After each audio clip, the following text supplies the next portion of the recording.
देखो आज का जो वर्क है फाइनली हमारे पास the discourse on method by Rene Descartes. तो रेनी डेकर्ट्स का एक फेमस वर्क है और बाकी लिटरेचर में होते हैं। तो यहाँ पे आपके काफ़ी कंसेप्ट लगने वाले हैं क्योंकि जो हमारे पास जो फाइनली जिन्होंने ये वर्क को लिखा है रेनी डेकर्ट्स, इन्हें कहा जाता है द फादर ऑफ रेशनलिज्म। तो ये आपको ध्यान रखना है, द फादर ऑफ रेशनलिज्म, तर्कवाद के फादर। और रेशनल क्या होता है, यानी हर एक के पीछे आपको एक फैक्चुअल एक फैक्ट रखना पड़ेगा। तो द फादर ऑफ रेशनलिज्म का टाइटल मिलता है रेने डेकर्ट्स को। और हम जो पढ़ने वाले हैं that is called the discourse. Discourse का मतलब पता है आपका, तो कोर इंजीनियरिंग और मीन्स दी एनाटमी। हम उस चीज़ को बिल्कुल डीप में पढ़ने वाले हैं। तो रेने डेकर्ट्स का जो वर्क था वो discourse on method. Discourse on method का मतलब मेथड के ऊपर कोर इंजीनियरिंग, एक तरह से डीप एनालिसिस ऑफ मेथड। तो ये वर्क था रेने डेकर्ट्स का। और आपके पास सिलेबस में पार्ट नंबर 4 है। वैसे ये पूरा जो वर्क है 6 पार्ट में डिवाइडेड है, पर हमें कौन से पे ज़्यादा फोकस रखना है, पार्ट नंबर 4 पे। अब शुरू करते हैं इससे, बिल्कुल अच्छी तरह से समझना क्योंकि यहाँ पे काफ़ी दिमाग की चटाई होने वाली है आपकी। क्योंकि इन्हीं की वो जो फेमस लाइन है, I think therefore I am, मैं सोचता हूँ इसीलिए मैं हूँ। ठीक है, अब इस तरह की जो बातें हैं ये सब आएंगी। देखो यहाँ पे एक चीज़ समझना है आपको, रेशनलिज्म की दो मेथड होते हैं। अगर हम सिंपल बात करें, रेशनलिज्म को दो पॉइंट्स पे डिफाइन किया जाता है, यानी तर्कवाद को। एक होता है हमारे पास मेथड, जो आपका ये वर्क है मेथड, ठीक है। और दूसरा हमारे पास होता है डॉक्ट्राइन। ठीक है, इन दोनों बेसिस पे हम जो है रेशनलिज्म को डिफाइन करते हैं। हम नहीं, जो फाइनली रेने डेकर्ट्स है उन्होंने बताया कि इन दो बेसिस पे जो है रेशनलिज्म को डिफाइन किया जाता है। रेशनलिज्म यानी मैंने पहले बताया था, रेशनल मीन्स तर्क, इट मीन्स द फैक्ट। किसी चीज़ के पीछे जो फैक्ट होते हैं that is called the rationals. बाकी वीडियो के एंड तक आपको क्लियर हो जाएगा क्या है और क्या नहीं है इसमें, क्योंकि पार्ट नंबर 5 और 2 और 3 एंड 1, ठीक है, और 6, ये सब इसमें ज़्यादा वेल उस तरह से एक्सप्लेन नहीं कर रखा। पर हाँ, पार्ट नंबर 4 क्योंकि सिलेबस के रिगार्डिंग पार्ट नंबर 4 इंपॉर्टेंट है, तो उस पर ज़्यादा फोकस्ड है। इसीलिए इस वीडियो में अकॉर्डिंग टू सिलेबस जो मैंने ये पूरे इसको एक्सप्लेन किया है। तो हम फाइनली एक एक तरफ लिख लेते हैं यहाँ पे नॉलेज। ठीक है, अब दो एक कंसेप्ट को समझना है जो आपको सबसे मेन है इसमें। देखो मेथड क्या है, मेथड एक सिंपल क्या है, as a reason, as a means to attain the knowledge. यानी हम रीज़न का यूज़ करके नॉलेज को गेन करते हैं, इसे कहते हैं मेथड। कि आप रीज़न और तर्कों का यूज़ करके नॉलेज को गेन कर रहे हो। तो मेथड क्या है, यानी नॉलेज को गेन करना थ्रू रीज़न। ठीक है, रीज़न से नॉलेज को गेन करना इज़ द मेथड। जबकि डॉक्ट्राइन क्या है हमारे पास, डॉक्ट्राइन का यूज़ करते हैं जब हम इस नॉलेज को टेस्ट करना होता है। अगर मुझे इस नॉलेज को टेस्ट करना है कि जो हमने नॉलेज ली है वो जो नॉलेज है सही है या गलत है, तो हम इसके पीछे किस चीज़ को देखते हैं, रीज़न को। तो डॉक्ट्राइन एक सिंपल कंसेप्ट है, नॉलेज को टेस्ट करने के लिए हम डॉक्ट्राइन का यूज़ करते हैं। जबकि मेथड क्या है, मेथड रीज़न का यूज़ करके नॉलेज को गेन करना।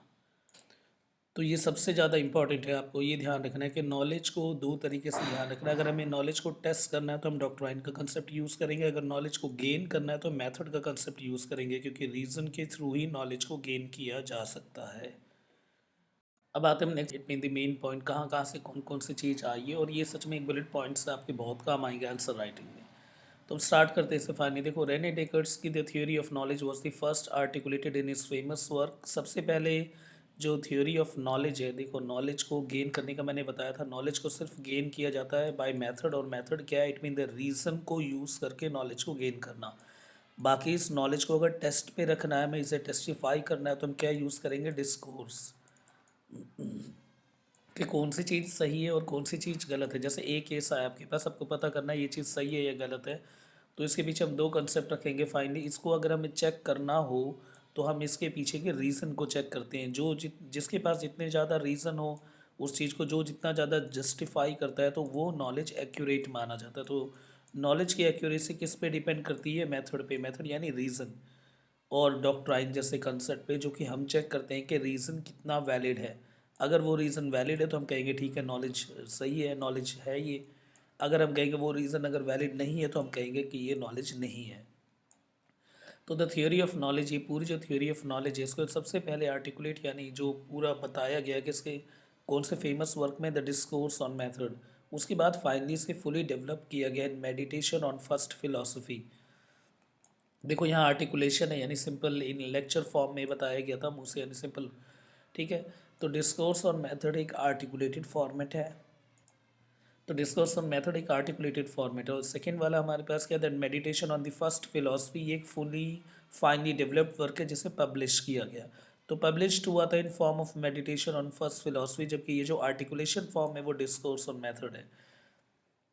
और रेने डेकर्ट्स को फाइनली दी मॉडर्न फिलोसफी का फादर मानते हैं। देखो सबसे पहले फिलोसफी का मतलब पता होना चाहिए। अगेन जो आपके पास जो वर्क है फिलोसफी का वर्क है, इसीलिए इतना ज़्यादा टफ है। इसको समझने के लिए कुछ कुछ जो है वो बिल्कुल तर्क, उनके जो कंसेप्ट है वो जो फाइनली फिलोसोफर है उसके थ्रू डील करना होता है हमें। तो यानी यहाँ पे फिलोसफी है तो फिलोसफी सीधा दो टर्म से मिलके बनेगी, ये देख के रखना है आपको। फिलिया प्लस सॉफी है ना, it mean the love towards the knowledge, के नॉलेज की तरफ जो प्यार है, that is again the philosophy. इसीलिए स्लाइड में और भी ऐड कर रखा। देखो जैसे फाइनली द रेशनलिज्म है, तो रेशनलिज्म के मैंने स्टार्टिंग में ही फर्स्ट स्लाइड में बता दिया था कि इन्हें द फादर ऑफ रेशनलिज्म भी कहा जाता है। तो he was one of the major figure in the field again the realm of the rationalism. Rationalism के फील्ड में सबसे मेन, यानी फादर जैसा टाइटल दे रखा है, तो खुद ही समझ सकते हो, नॉर्मल सी बात है। अब यहाँ पे ज़्यादा आपसे काफ़ी ये जो वर्क है यहाँ से आपको टफ, हाँ दिमाग का ज़्यादा यूज़ होगा इसमें। देखो सबसे पहले डिस्कोर्स और मेथड है, तो मेथड के ऊपर डिस्कोर्स करने वाले हैं हम। और मैंने अभी लास्ट टाइम आपको बताया था मेथड क्या है। मेथड सिंपल नॉलेज को गेन करने के लिए बाय रीज़न हम नॉलेज को गेन कर सकते हैं, दिस इज़ कॉल्ड मेथड। और इस रीज़न को और नॉलेज को अगर टेस्ट करना हो तो हम इसके डॉक्ट्राइन यूज़ करते हैं। तो लैटिन लैंग्वेज में लिखी गई है, इसीलिए वर्क को रिवॉल्यूशनरी भी कहा जाता है। डेकर्ट्स ने देखो अटेम्प्ट किया इन ऑर्डर टू एक्सप्लेन, अब क्या चीज़ है यहाँ पे हमें देखना है, to attempt to explain the method of the reasoning. तो रीजनिंग के मेथड को एक्सप्लेन करने के लिए डेकर्ट्स ने इस पूरे जो वर्क को 6 पार्ट में कंपाइल किया है। और हमारे पास क्या है, पार्ट नंबर 4। तो पार्ट नंबर 4 डेकर्ट्स का आर्ग्यूमेंट है फॉर द गॉड्स एग्जिस्टेंस, कि भगवान के एग्जिस्टेंस को लेके जो है डेकर्ट्स ने क्या बातें रखी और किस तरह से, क्या ये एक तरह से सही है कि भगवान है कि नहीं है, इस तरह के कंसेप्ट। यहाँ पे एक बारी आपको सेंस परसेप्शन को जानना पड़ेगा। देखो अब फाइनली एक होता है जो हमारे सेंस ऑर्गन है, हमारे जो सेंस का परसेप्शन है, हम थ्रू सेंसेस के, जैसे कि ड्रीम भी एक सेंस का पार्ट है। तो डेकर्ट्स ने रिजेक्ट किया कि आइडिया कि सेंस परसेप्शन जो है वो एक्यूरेट इन्फॉर्मेशन देते हैं, कि हमारे पास जो भी है सेंसेस हैं वो उससे हमें इंफॉर्मेशन जो है वो एक्यूरेट मिलता है। क्योंकि खुद सोचो यार, डेकर्ट्स के हिसाब से जो उस चीज़ को जो है उन सेंस को रीज़न जस्टिफाई करेगी, पर रीज़न क्या है, वो सेंस को जस्टिफाई नहीं कर पाती। तो यानी जो सेंस ऑर्गन है और जो हमारे पास सेंसेस है, जिससे कि ह्यूमन अपनी एक किसी बात को डिक्लेयर करता है, तो उस तरह की चीज़ों को हम एक तरह का ट्रू नॉलेज नहीं कह सकते, वो नॉलेज का पार्ट नहीं है। यहीं पे ये चीज़ इंपॉर्टेंट क्यों हो जाती है, क्योंकि यहीं पे एरिस्टोटेलियन का कंसेप्ट कट जाता है, एरिस्टोटल का। फिलोसोफर जैसे आपको पता होगा, जैसे कि पहले सोक्रेटिस, सोक्रेटिस के जो फाइनली चेले उसे हम कहते हैं प्लेटो, यानी सोक्रेटिस के जो स्टूडेंट थे वो प्लेटो, प्लेटो सोक्रेटिस, प्लेटो देन एरिस्टोटल। और एरिस्टोटल के बाद जो एरिस्टोटल का फाइनली जो स्टूडेंट था वो अलेक्जेंडर द ग्रेट। ठीक है, तो ये हमारे पास महान महान फिलोसोफर है। एरिस्टोटल ने एक कंसेप्ट कहा था लिटरेचर को लेकर, एरिस्टोटल ने काफ़ी बातें कही थी, उसमें एरिस्टोटल ने कहा था जो सेंस है वो एक अल्टीमेट रियलिटी है, क्योंकि सेंस वो चीज़ होती है जो कि हमें एक मटेरियल वर्ल्ड, एक्सटर्नल वर्ल्ड से कनेक्ट करती है। देखो मटेरियल वर्ल्ड नहीं है, एक्सटर्नल वर्ल्ड है। तो एक्सटर्नल वर्ल्ड से सेंस हमें कनेक्ट करती है और वो जो एक अल्टीमेट रियलिटी लेके आती है, यानी जो हमारे सेंस हैं वो हमें एक सच्चाई की तरफ लेके जाती है। इसी बात को काटती किसने, फाइनली डेकर्ट्स ने कहा देखो जो सेंस है, ठीक है, सेंस को रीज़न डिफाइन नहीं कर पाती, तो इसीलिए जो है फाइनली, तो sense is not again the part of ultimate reality. तो यहाँ पे ये बात एक फिलोसफर दूसरे फिलोसफर की ऐसी बातों को काटा करते हैं, इसीलिए इन्हें मॉडर्न फिलोसोफर कहा गया। देखो डेक्रेट्स का एक सिंपल गोल ये था कि ये पता करना कि what is true and what is false, to distinguish between what is true and what is false. अगर हमें डाउट है किसी चीज़ पे, इसका मतलब डाउट तभी आ सकता है जब हमारे उसके पीछे रीज़न ना हो। अगर रीज़न नहीं है तो डाउट आ रहा है, तो इसी डाउट की वजह से हम रियलिटी तक पहुंच ही नहीं पाते। तो इसमें सेंस की बात कहाँ से आती है और कहाँ से नहीं, ये भी एक कंसेप्ट है यहाँ पे समझने के लिए, कि सेंस एक अल्टीमेट रियलिटी को नहीं जर्मिनेट करती। यानी जो सेंस है वो सेंस पीछे उसको सपोर्ट क्या मिलना चाहिए, रीज़न का। अगर रीज़न सपोर्ट ना करे उस सेंस को तो फाइनली वो डाउट में चली जाती है, और जब डाउट हो जाए तो वो जो है अल्टीमेट रियलिटी को नहीं लेके आएगी। तो इस तरह से हमें ये बता रखा, तभी ये जो फेमस है that he thinks therefore he exist, ये जो लाइन है I think therefore I am, तो इसीलिए ये जो जो बाकी ये लाइंस है ये डेकर्ट्स की लाइन है जिसमें कि ये सारे कंसेप्ट को बता रखा है कि अल्टीमेट रियलिटी के पीछे रीज़न का 100% होना ज़रूरी है। तो जो सेंस और परसेप्शन वाली जो बात थी वो एरिस्टोटल की, यहाँ पे डेकर्ट्स ने उस चीज़ को लेके मना कर दिया, और डेकर्ट्स का मानना था दैट रीज़न होना चाहिए, और उन्होंने बोला ऐसा स्ट्रॉन्ग रीज़न जो सेंस के पीछे, हर सेंस के पीछे जो स्ट्रॉन्ग रीज़न है वो एक का ही हो सकता है, वो कौन है? भगवान। ठीक है, इसीलिए लास्ट में ये लाइन भी ऐड करेंगे, देखो all things in the world including the clear and the distinct ideas come from the God. तो भगवान के जो आइडियाज़ हैं उनके पीछे रीज़न जो है दैट इज़ 100%। तो हम उस सेंस को, यानी भगवान के जो आइडियाज़ हैं उन आइडियाज़ के पीछे जो रीज़न है हम उसको एक तरह का रेशनल कंसेप्ट ऐड कर सकते हैं। बाकी जो हम है, हमारे अंदर जो भी सेंस आएगा वो सब सेंस के पीछे रीज़न अल्टीमेट हो ये ज़रूरी नहीं है। तो यानी हमारे जो सेंस है वो सही हो ना हो वो इतना ज़रूरी नहीं है, मतलब क्योंकि हमारे सेंस के पीछे 100% रीज़न नहीं हो सकता, वो सिर्फ गॉड के पास है। आई होप आपको समझ आ गया होगा क्या कहना चाह रहा हूँ यहाँ पे फाइनली मैं, कि यानी जो रीज़न है वो रीज़न सपोर्ट अगर सेंस को करे 100%, तो वो सिर्फ चीज़ भगवान के पास है। यहाँ पे तो अब देखो मेन कहते हैं डिस्कोर्स है, तो ये जो डिस्कोर्स का जो पार्ट है हमारे पास, जो पार्ट नंबर 4 है that one is totally connected to the god, और गॉड के जो सेंस को, यानी और गॉड के जो भी चीज़ है अल्टीमेट रियलिटी वो बताई गई है, जबकि हम जो है नॉर्मल ह्यूमन बीइंग का नहीं बता रखा, क्योंकि हमारे अंदर एक डाउट फैक्टर होता है और यही डाउट फैक्टर हमारे सेंस के साथ अटैच्ड होता है। तो एरिस्टोटल का जो कंसेप्ट था कि सेंस एक अल्टीमेट रियलिटी है जो कि एक आउटर वर्ल्ड से कनेक्ट करती है जिसमें कि कॉस्मिक पावर है, तो वो जो सेंस है उसके अंदर एक अल्टीमेट रियलिटी, इस तरह के कंसेप्ट को डेकर्ट्स ने मानने से मना कर दिया। और तो और जो हमारे पास है यानी पार्ट नंबर 4 में, वो एक तरह का हर एक के सामने को थोड़ा थोड़ा थोड़ा थोड़ा ऐड करके एक कल्मिनेटेड फॉर्म है पार्ट नंबर 4। और पार्ट नंबर 4 के बाद जो ज्योमेट्रिकल प्रूफ है ऑफ द गॉड्स एग्जिस्टेंस वो फिफ्थ पार्ट में है हमारे पास। जैसे कि जो एग्जांपल यहाँ पे यूज़ किया गया है, एक नॉर्मल सी बात खुद समझो, देखो हमने ट्रायंगल्स करे थे, ट्रायंगल के तीनों एंगल का सम 180 है, ये हर कोई मानता है। ठीक है, ऐसा नहीं है कि हर यहाँ से लेके पूरे धरती के कोने कोने तक जो भी अगर पढ़ रहे हैं फाइनली ज्योमेट्री तो वो ये मानते हैं, पर इस चीज़ को रियल में नहीं देखा गया। मतलब रियलिटी में किसी ने ट्रायंगल को इस तरह से एंगल फॉर्म करके 180 डिग्री देखा है? नहीं देखा, पर फिर भी हम मानते हैं ना। इस तरह की जो चीज़ें होती है जिसके पीछे हमारा 100% एश्योरिटी होता है, 100% रीज़न का सपोर्ट होता है, वही एक अल्टीमेट ट्रुथ के फॉर्म में आती है। इसी तरह से मानना है कि गॉड एग्जिस्ट करते हैं क्योंकि उसके पीछे जो रियलिटी है और रीज़न और सपोर्ट है दैट इज़ 100%। ठीक है, और यही जो गॉड है इनके जो क्रिएशन है वो भी 100% एक्यूरेट है, क्योंकि गॉड ही एक ऐसा क्रिएचर है जिसको अपने सेंस पे और अपनी हर बातों पे 100% श्योरिटी है। हम कोई भी काम करें, नॉर्मल बीइंग, अगर हम नॉर्मल ह्यूमन कोई भी काम करेंगे तो उसके पीछे हमारी कभी भी परफेक्शन, और कभी भी हम ये नहीं कर सकते कि 100% जो है मुझे लग रहा है, जैसे फाइनली मैं अब यहाँ पे लेक्चर रिकॉर्ड कर रहा हूँ तो मुझे ये नहीं लग रहा कि 100% जो है ये परफेक्ट होने वाला है, इससे ऊपर की और कोई चीज़ ही नहीं है। ऐसा नहीं कर सकता, इसमें भी डाउट फैक्टर है। तो क्या ये एक अल्टीमेट रियलिटी है? नहीं। तो अल्टीमेट रियलिटी कहाँ पे? गॉड के पास है। At the beginning of his investigation Descartes undertakes to consider the false everything. तो स्टार्टिंग में देखो डेकर्ट्स ने क्या बताया कि हर चीज़ जो है वो झूठी है, क्योंकि डाउट एक ऐसा फैक्टर है जो कि हर चीज़ के पीछे आता है। तो इससे एरिस्टोटल और कई हजार साल तक का जो फिलॉसफी का ग्राउंड है जो कि सेंस परसेप्शन के ऊपर मूव करता है और इनके ऊपर मूव करता है, उन सारे जो कई हजार सालों की मेहनत जो है वो ख़राब कर दी किसने? डेकर्ट्स ने। क्योंकि फ़िलॉसफ़ी देखो, फ़िलॉसफ़ी यही बात करती है, फ़िलॉसफ़ी में रीज़न और फैक्ट होना 100%, और उस रीज़न और फैक्ट के पीछे 100% प्रूफ होना ज़रूरी नहीं है। तो इसलिए सोक्रेटिस, प्लेटो है, एरिस्टोटल है, इनके कंसेप्ट काट दिए जाते हैं।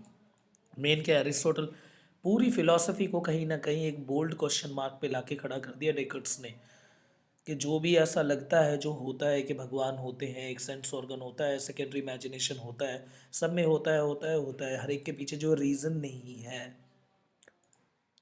तो जो भी फिलोसफिकल जो बातें हैं 2000 साल से जो चली आ रही थी वो सारी फिलोसफी वाली बातें बोल्ड क्वेश्चन पे आके खड़ी हुई, क्योंकि अब मॉडर्न फिलोसफी ने पुराने वाली फ़िलॉसफ़ी के स्टेटमेंट को कहीं न कहीं ओवरलैप कर दिया। ये फ़िलॉसफ़ी ये मानती है कि ठीक है, 2 मेथड्स यानी मेथड से और डॉक्ट्राइन से हम किसी अल्टीमेट रियलिटी को पता कर सकते हैं। फिर क्वेश्चन ये आता है कि जो चीज़ हमारे दिमाग, जैसे कि that we know that there are the object external to our mind, that there are the minds other than our own. देखो, इससे पहले ये माना जाता था एरिस्टोटल का कंसेप्ट कि जो सेकेंडरी इमेजिनेशन है या जो भी इमेजिनेटिव कंसेप्ट है वो हमारे दिमाग से बाहर है। इसीलिए वो चीज़ हमें एक उस सच्चाई से जोड़ती है जो सच्चाई वास्तविक सच्चाई है, एक अल्टीमेट रियलिटी है। पर डेकर्ट्स का मानना था ये सब बकवास है, क्योंकि जो माइंड है वो भी ब्रेन का इनर पार्ट है। तो अगर हम दिमाग हमारे खुद की एक अंदर का पार्ट है, क्योंकि हम सोच रहे हैं तो वो हमारा दिमाग ही सोच रहा है। ऐसा नहीं है कि एक जो सेंस एंड जो परसेप्शन है वो हमारे दिमाग से एक बाहर की चीज़ है।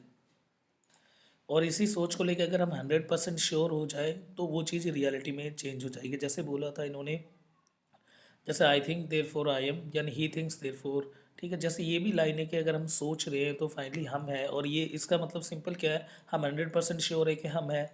ठीक है, तो ये जो 100% श्योरिटी है उस चीज़ को रीज़न में बदल रही है, इसीलिए हमारे एग्जिस्टेंस जो है हम उसे मानते हैं। और कोई भी ऐसे सेकेंडरी इमेजिनेटिव कंसेप्ट जो है वो दिमाग से बाहर नहीं है, वो भी दिमाग का अंदर का हिस्सा है, वो भी दिमाग का ही पार्ट है। यहाँ अगर आप ध्यान से, perhaps Descartes most significant contribution to the philosophy's revolutionary concept ले आए थे वो फिलोसफी में, जहाँ पे इस पूरी फिलोसफी को कहीं ना कहीं फ़िल्टर किया गया on the basis of the reason. और ये जो रीज़न है दो चीज़ को डिफाइन करती है, about the method and the doctrine, और इस मेथड एंड डॉक्ट्राइन से नॉलेज को फ़िल्टर किया जाता है। तो अकॉर्डिंग टू अरिस्टोटलिन फिलॉसफी के हिसाब से जो रीज़न और अंडरस्टैंडिंग जो भी कंसेप्ट है, ये सेंसिंग, इमेजिनेशन, विल, ये सब हमारे दिमाग के बाहर की चीज़ है। यानी और ये हमें एक्सटर्नल वर्ल्ड से कनेक्ट करती है। जबकि डेकर्ट्स का कंसेप्शन ये था कि एक्सपीरियंस, इमेजिनेशन, ये सब पार्ट जो है, ये माइंड जिसे हम कहते हैं, is a part of the brain. In suggesting that we may be dreaming to otherwise deceive, Descartes ने आर्ग्यू करा कि sensory experience is not necessarily a faithful report और what is actually in the world. कि sense जरूरी नहीं है कि जो सच है बिल्कुल उसको दिखाए या उसकी तरफ मूव करें, क्योंकि इस सेंस को सपोर्ट चाहिए रीज़न का। और यहाँ पे इस चीज़ को जस्टिफाई किया गया, कहा कि कब से प्रॉब्लम है ये, starting that how are the mind can connect us the outer world has been possessing a problem from the modern human since Hamlet. Hamlet से आज तक ये प्रॉब्लम चली आ रही है। अब देखो, हैमलेट को पैराप्लेक्सिस की बीमारी थी, यानी ये चीज़ होगा कि नहीं होगा, होगा कि नहीं होगा, कि किंग हैमलेट को किसने मारा, यानी उसके बाप को किसने मारा, इस चीज़ को लेके ऐसा लग रहा था, अगैन उसे लग रहा था ये कि उसका चाचा हो सकते हैं, पर इस चीज़ को उसने अगेन रीज़न के मेथड से जस्टिफाई किया। अब रीज़न का उसने कौन से वाला मेथड यूज़ करा, जो है कौन सा कंसेप्ट यूज़ करा, देखो, रीज़न यानी रीज़न की जस्टिफिकेशन उसने यूज़ करने के लिए डॉक्ट्राइन को यूज़ करा। वो जो है कि टेस्ट किया कि जो उसकी नॉलेज में है कि क्या वो चीज़ सही है कि नहीं है। तो यानी अगर उस पूरी रियलिटी को देखने के लिए उसको टेस्टिंग ग्राउंड पे रखा गया, और जब तक टेस्ट नहीं करा इससे पहले हैमलेट ने कोई एक्शन नहीं लिया। तो वही बता रहे हैं कि हैमलेट के टाइम से लेके अब तक अगर आपको कोई चीज़ अगर पता करना हो कि सच क्या है, तो उसको आप सिर्फ एक ही भी हाफ पे डिफाइन कर सकते हो, on the basis of reason. और यहाँ चुका हूँ आप सबको, जैसे कि I am thinking therefore I exist. तो ये जो थिंकिंग का पार्ट है कि मैं सोच रहा हूँ कि मैं हूँ इसीलिए मैं सोच रहा हूँ। ठीक है, तो ये दोनों कंसेप्ट को ध्यान से समझना है। देखो, आई एम थिंकिंग, ये थिंकिंग क्या है, ऐसे परसेप्शन, मैं सोच रहा हूँ कि मैं हूँ, आई एम। पर ऐसा नहीं है मैं सोच रहा हूँ कि मैं हूँ, ऐसा नहीं है मैं हूँ इसीलिए मैं सोच रहा हूँ। ठीक है, तो थोड़ा सा आपको वैसा अजीब सा लगेगा। देखो, आई मैं हूँ इसीलिए तो मैं सोच रहा हूँ कि मैं हूँ। तो देखो, मेरा एग्जिस्टेंस है इसीलिए मैं सोच रहा हूँ। तो यानी फाइनली मेरे को 100% श्योरिटी है कि मैं खड़ा हूँ, यहाँ पे मेरे हाथ और पैर है, इसीलिए मैं सोच रहा हूँ। अब मैं ये सोच रहा हूँ कि मैं हूँ, वो पॉसिबल नहीं है, क्योंकि मैं सोच रहा हूँ कि मैं होऊंगा, कि मैं हूँ, ऐसा नहीं है। हम हैं इसीलिए हम सोच रहे हैं। ठीक, ये ठीक वही बात होगी जैसे मैं सोच रहा हूँ कि मैं कुछ नहीं सोच रहा, पर फिर भी तो मैं सोच रहा हूँ कि मैं कुछ नहीं सोच रहा। तो मैं कैसे सोच रहा हूँ कि मैं कुछ नहीं सोच रहा, क्योंकि मैं सोच रहा हूँ। ठीक है, तो ऐसी सी बात है, तो वही बात होगी कि I am thinking therefore I exist. ऐसा नहीं है मैं सोच रहा हूँ इसीलिए मैं एग्जिस्ट हूँ, करता हूँ। देखो, यहाँ सोचना क्यों है, वो सोच रहा है, वो एग्जिस्ट करता है, क्योंकि उसे 100% श्योरिटी है, रीज़न सपोर्ट कर रही है उसे, इसीलिए ये रियलिटी है। दिमाग घूम जाएगा सच में। ठीक है, वो सोच रहा है, वो सोच रहा है, देखो वो सोच रहा है कि वो है, इसके पीछे सच में 100% श्योरिटी है, रीज़न है, बिल्कुल रीज़न है। उसके हाथ और पैर हैं, वो एक फिजिकल ऑब्जेक्ट है, इसीलिए वो एग्जिस्टेंस को माना जाएगा, इसी को ट्रुथ कहते हैं। ऐसा नहीं कि वो खाली सोच रहा है और वो है, और हम उसे मान लें कि हाँ भाई वो खाली सोच रहा है और वो है। वो सोच रहा है पर उसके पीछे रीज़न भी तो है ना, और वो जो रीज़न है वो 100% श्योर है, क्योंकि सब उससे देख रहे हैं, वो खुद को देख रहा है, खुद के हाथ पैर को देख रहा है, तभी वो एक सच है। तो इस तरह की लॉजिकल कंसेप्ट के थ्रू डिफाइन किया गया, but only manage the proof god exists only by appealing to clear and industry. Perception सिर्फ एक ही चीज़ का बताया है डेकर्ट्स ने, जो क्लियर है, that is the God. God एक जो है ऑल माइटी, सबसे ऊपर की क्रिएशन है, वो अपने परसेप्शन को लेके 100% श्योर है, इसीलिए कहीं ना कहीं वो गॉड है।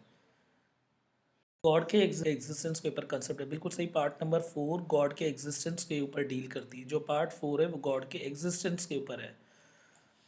तो अब देखो प्रूफ क्या क्या मिला है कि गॉड के एग्जिस्टेंस से रिलेटेड। जो फर्स्ट प्रूफ है, जो ये क्लेम करती है कि गॉड की जो आइडियाज़ है, जो उनका सेंस है, दैट इज़ टोटली परफेक्ट और 100% सपोर्टेबल है, इसीलिए गॉड इज़ गॉड, है ना। और जो सेकेंड प्रूफ है वो क्या है, सेकेंड हमारे पास प्रूफ है, जैसे कि ज्योमेट्रिकल फिगर्स, जैसे कि ट्रायंगल है, हम मान लेते हैं ट्रायंगल है, ठीक है, हम इसे सच मान के चलते हैं, और बचपन से हम करते आ रहे हैं, ट्रायंगल है, तीनों का सम क्या होगा, 180 डिग्री, हम जिसे कहते हैं angle sum property of triangle. और ये सारी चीज़ जो है हम एक अल्टीमेट एक सच में ये सच मान के चलते हैं, जबकि इसे हमने देखा नहीं है, क्योंकि हम इसको लेके 100% श्योर है, हम मानते हैं ये चीज़ एग्जिस्ट करती है, तो वो ये हमारे मानने के ऊपर है। अगर हम उस चीज़ को मान लें और उसके पर अगर हम 100% श्योर हों, ठीक है, यानी वो रीज़न बन जाएगा, और फिर रीज़न ही रियलिटी मानी जाएगी। इसी तरह से गॉड है, गॉड को लेके हम 100% श्योर रहते हैं, इसीलिए वो गॉड एक तरह की रियलिटी है। जिस पे इसकी राइटिंग है, तो देखो जो पार्ट नंबर 4 है, और जो गॉड के एग्जिस्टेंस को लेके इतनी जो बातें नहीं रखी गई किनकी, रेने डेकर्ट्स की, पर हाँ बाकी जो चीज़ है, रेशनल थॉट का कंसेप्ट, रेने डेकर्ट ने सच में एक मॉडर्न फिलोसफी को यहाँ पे जन्म दे दिया। पर गॉड के एग्जिस्टेंस को लेके कुछ लोगों ने माना, कुछ लोगों ने नहीं माना, यानी स्कॉलर्स ने, कुछ स्कॉलर इसे मानते हैं और कुछ स्कॉलर्स इसे नहीं मानते, पर हाँ एक न्यू तरीका, एक नया तरीका दिखाया हमें कि किस तरह से रेशनल पर्सपेक्टिव के थ्रू हम किसी भी रियलिटी को चेक कर सकते हैं कि वो रियल है कि नहीं है, कि वो फेक है, या what is true and what is false, जैसे कंसेप्ट को हम रेशनल थॉट और रीज़न के बिहाफ पे जस्टिफाई कर सकते हैं और डिस्टिंग्विश कर सकते हैं। और ये जो 180 डिग्री है, इमैनुअल कांत का कंसेप्ट था। कांतियन ने पहली बारी बोला कि ट्रायंगल है, हम सब मानते हैं 180 डिग्री, हम सब इसे मानते हैं, जबकि रियलिटी में किसी ने ऐसा देखा नहीं, क्योंकि हम इस चीज़ को लेके श्योर हैं। इसी कंसेप्ट को जो है रेनल डिकार्टे ने बताया कि किस तरह से अगर एक इमेजिनेशन है, उसके पीछे 100% अगर हमारे पास प्रूफ है, that is consider again the part of reality. Hope so आपको बहुत अच्छी तरह से समझ आ गया होगा, क्योंकि एक एक कंसेप्ट मैंने क्लियर करवा दिया। बाकी इसमें जो बुलेट पॉइंट्स ऐड कर रखे हैं, उसके थ्रू आप पेपर में वो लिख के आ सकते हो, और यही सारी बातें आपको 1 to 1 लिख के आना है। बहुत सिंपल होता है इन तरह के क्वेश्चंस को हैंडल करना। बस यहाँ पढ़ने में थोड़ा दिमाग लगता है, वहाँ लिखना तो आपको पहले से ही पता है कि यही सब बातें लिखनी है, चाहे कोई सा भी किसी तरह से क्वेश्चन वो हिट करे। इस तरह से ये हमारे पास एक फिलॉसफी कार्ड है। ये कंसेप्ट आपको अच्छी तरह से आगे भी याद रखना है, जब आप बड़े बड़े स्टेज को ओरिएंट करोगे, या फिर आप लाइफ में भी जब कई जगह बहस करना होता है on the basis of reason, हम जब करते हैं, तब आपको हमेशा याद रहेगा रेनल डिकार्ट का कंसेप्ट कि हाँ रीज़न, और रीज़न का मेथड एंड दिस मेथड, और सेकंड क्या है, डॉक्ट्राइन। इन सारे कंसेप्ट को आप बड़े बड़े ऐसे या फिर बड़े बड़े स्पीच जब आपको एग्जीक्यूट करना हो, तो वहाँ पे आप इनका यूज़ कर सकते हैं। तो इसे हमेशा याद रखना है, कह सकते हैं कि बुढ़ापे तक इसे याद रखो। ठीक है, थैंक यू सभी को, थैंक्स जिस तरह से सब्सक्राइबर और आप सबका प्यार बढ़ता जा रहा है। ठीक है, तो एक दिन सच में ये चैनल क्रीम लेयर पे पक्का आएगा, और जो भी रिक्वेस्ट आपके वो डालो, हम पक्का उसे सर्व करेंगे। Thank you and thanks a lot.